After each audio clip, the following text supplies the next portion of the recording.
Tipo, tu tá dirigindo teu carro e vem um balaço na tua cabeça. bom, É um acidente não, automotivo ou é um assassinato?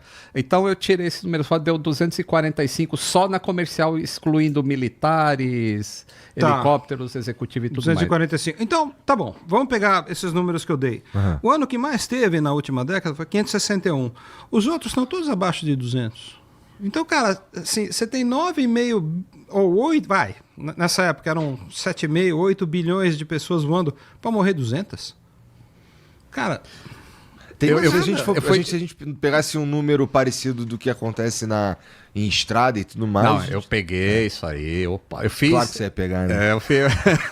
Eu fiz com o Franklin Wise, que é um cara que manja muito de dados infográficos, ele é do Twitter lá. E a gente fez uma comparação com veículos, com os dados que tem de veículo. Porque assim, o dado de um morto na aviação, ele é específico. Por exemplo, nesse dado de 245 em 2024, computa até um cara que caiu da escada quando ele foi desembarcar do avião. E é considerado uma vítima de acidente aéreo. Mas o avião pousou, todo mundo beleza, o cara tropeçou, caiu, morreu, entrou na estatística. Entendi. E a gente comparou com os dados mundiais de carro. Então, por exemplo, e você precisa pegar uma métrica porque as coisas são diferentes, né? A quantidade de voos, quantidade de carros andando. Então, a gente pegou uma métrica de número de vidas perdidas a cada 100 mil viagens de carro ou de avião com passageiros. O de carro dá uma média de 5,5 mortes a cada 100 mil viagens. E o de avião dá 0,03. Então, morre zero. Não quando é você compara. 0,3, não é 3, é 0,03 contra 5 e pouco. 5,5 e isso é só de carro. De moto dá 3. E o que me surpreendeu, de moto é menor. Moto dá 3,2 e carro dá 5,5. Aí junta os dois, vai dar 8. Mesmo. É. Caramba. Então, pô, quando a gente fala assim, realmente tá tendo muito exposição de mídia de coisas misturadas, porque nem sempre foi acidente. Por exemplo, a gente teve o do Jeju Air, aquele que bateu no final da pista lá, explodiu e morreu 179 de uma vez. Então isso vai dar um pico que chega nesses 245 versus 72. Teve mais acidentes? Na comercial? Não. Mas teve mais vítimas porque o avião era grande. Então a gente tem esse acidente e no mesmo dia que aconteceu esse acidente, aconteceu um KLM que saiu da pista no pouso, porque falhou o sistema hidráulico, ele chegou no final da pista, saiu, todo mundo saiu vivo de lá de dentro. E teve no mesmo dia, um avião, um Dash 8, né, não lembro que empresa, lá em Halifax, no Canadá, que quebrou o trem no pouso, aí arrastou asa, fogo, cara, Instagram, ganhar os likes aqui, né, no fogão saindo.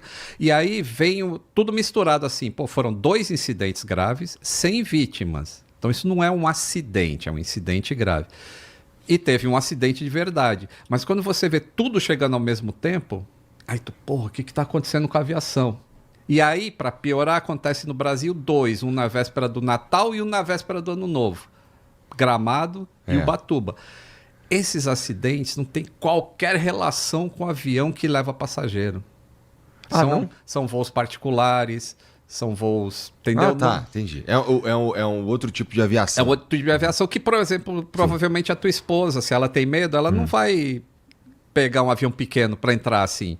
Mas ela compraria um da Gol, da Azul e da Latam, por exemplo. Entendeu? Então a gente separa essas coisas na hora de fazer uma estatística dessa. Porque se você botar a aviação geral ali, o número muda completamente, né? No painel CIPA-Air, ele tem assim, quando você pega os últimos 10 anos e faz uma média de acidente, excluindo a aviação comercial, dá uma média de um acidente a cada 3 dias em 10 anos.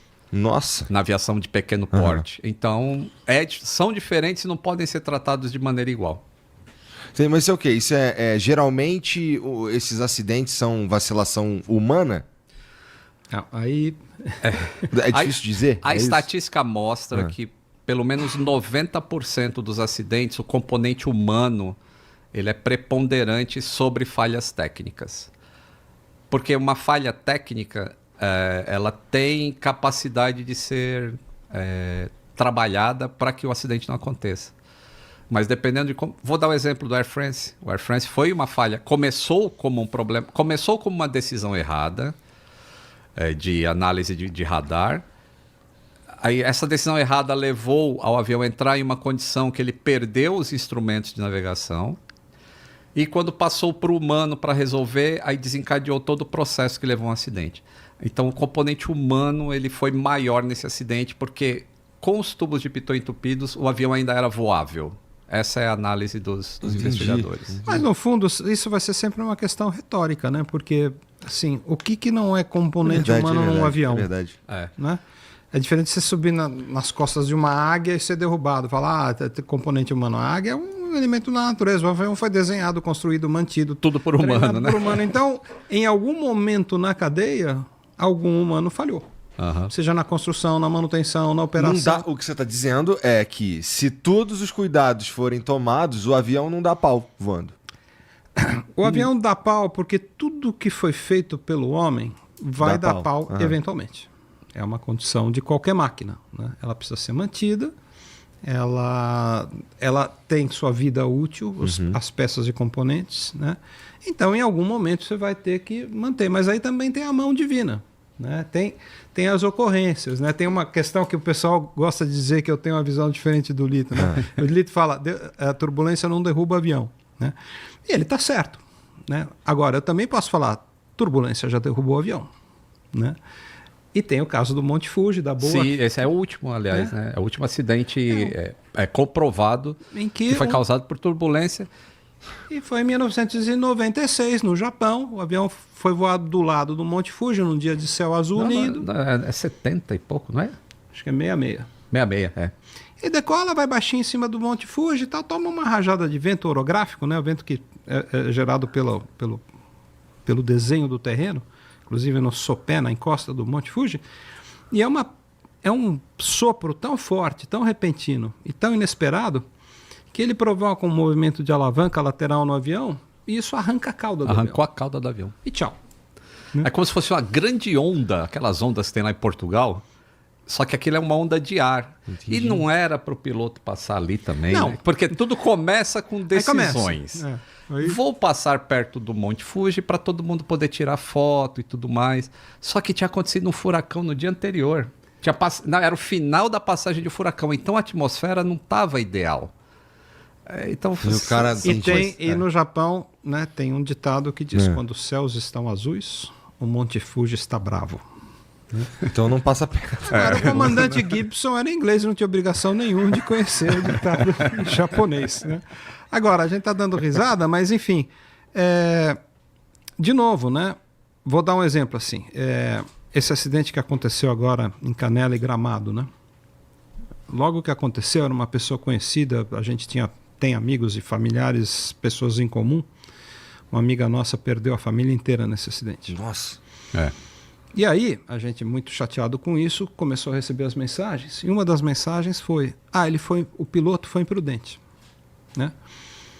Aí você fala assim, cara, vamos dar uma pausa aqui? Tá saindo fumaça do avião ainda. O nosso papel não é dizer se foi imprudente, azarado, foi um maluco. Assim, o acidente aconteceu, a gente só deveria comentar sobre ele depois de publicada a análise final, porque a gente não sabe nada que aconteceu. O que eu te digo é o seguinte, assim, por que essa pessoa disse que ele foi imprudente? Porque o tempo estava ruim. Cara, se qualquer avião que decolasse com tempo ruim, né, fosse considerado uma imprudência, ninguém voava na Escandinávia, no Alasca, na América do Norte no inverno, onde você fica 6 meses do ano com tempo ruim. Então, tempo ruim não derruba avião. Sempre tem mais coisas, né? Que aí é difícil explicar isso, principalmente, né, quando sai notícia, assim, e as pessoas têm essa pressa de saber, assim, o que aconteceu? Por que caiu? Essa resposta não vem, assim, primeiro ela não é uma resposta simples, porque são sempre fatores, mesmo que tenha sido, assim, o aeroporto está fechado, foi tomada uma decisão, mas por que essa decisão foi tomada? É preciso saber disso, porque senão você não resolve o problema, você precisa ter respostas para essas perguntas, e não assim, quem foi culpado? Porque isso não resolve, assim, bateram no teu carro, o cara bateu atrás, ele é culpado? A princípio, sim. Então, pela lei dos veículos, bateu atrás é culpado. Mas e se foi tu que freou muito bruscamente e não tem uma investigação? Não resolveu o problema, porque tu vai continuar freando bruscamente e quem está atrás não vai manter distância e vai continuar batendo. Por isso que a gente tem tantos acidentes de carro. Porque eles não são investigados como são investigados no de aviação. E as causas não são divulgadas. E as causas não são divulgadas. Você não aprende com o acidente. Na aviação, todo acidente é estudado pela indústria inteirinha. Então cai um avião nos Cabrobrós, a turma faz a investigação e distribui. Fala, olha, esse avião que caiu lá no Cafundó do Judas, caiu por causa disso. E também é comum falar o seguinte, a gente descobriu várias coisas, mas não conseguiu chegar a uma conclusão definitiva. A gente, então, aponta fatores contribuintes. Está cheio de acidente comercial que não tem uma causa definitiva. Entendi. Até porque, é bom lembrar, a caixa preta é uma invenção relativamente recente. Né? Então, nas primeiras e mais perigosas décadas da aviação, você não tinha o benefício de ter o gravador de voz e o gravador de dados. Né? O que você tinha? São hipóteses, né? Evidências levam a isso, mas você não pode cravar. Então, você tinha o avião no chão. A gente pode até dar o exemplo do Air France. Porque o Air France, quando ele mergulhou, as caixas pretas não foram encontradas por 2 anos. Então, se você ler o relatório pré-achado das caixas pretas, ela é uma coisa, com várias hipóteses. Mas só foi definido mesmo o ponto, caramba, olha as falhas aqui de comunicação, de tudo mais, quando acharam as caixas pretas. Então, elas são fundamentais para você chegar a uma conclusão do que é um acidente. E tem uma outra piadinha que eu adoro, né? Desculpa te interromper, mas que é a seguinte, né? É um ditado da aviação que fala: quando o piloto sobrevive ao acidente, você nunca vai saber a real causa do acidente. Entendi. Mas eu tô brincando, isso é uma sacanagem, mas assim, quantos aviões... na verdade, eu estava vendo com a minha esposa, ontem a gente estava conversando sobre isso, sobre aviação particular no Brasil. E eu descobri que tem, assim, não sei se é verdade, né? Mas uma pesquisa no Google falou que nos Estados Unidos tem um montão, é onde tem mais. E o Brasil é o segundo lugar onde tem mais. Certo? Aviões executivos. Isso, avião executivo.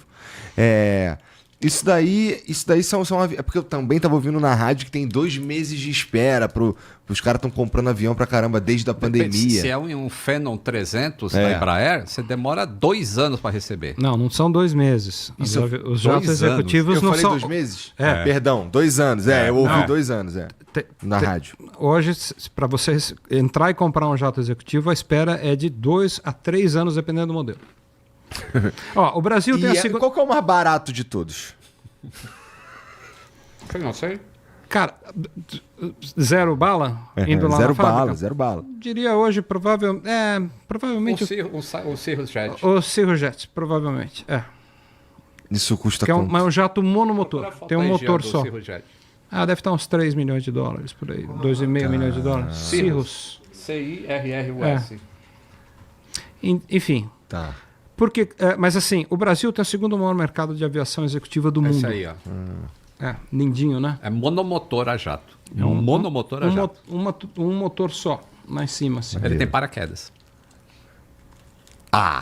Então dá, né? Aí até eu, né? Tremendo avião. E no Brasil já tá voando, tá super legal. Aí beleza. Aí tem 2 a 3 anos de espera para comprar um tipo esse. Se você quiser comprar um desse aí, tu vai ter que esperar esse tempão aí. Por aí. Custa por volta de 10 milhões de reais. Não, bem mais, né? Começa 1,5, 2, depende do modelo, pode comprar usado, enfim. Entendi. 2 milhões de dólares para largar.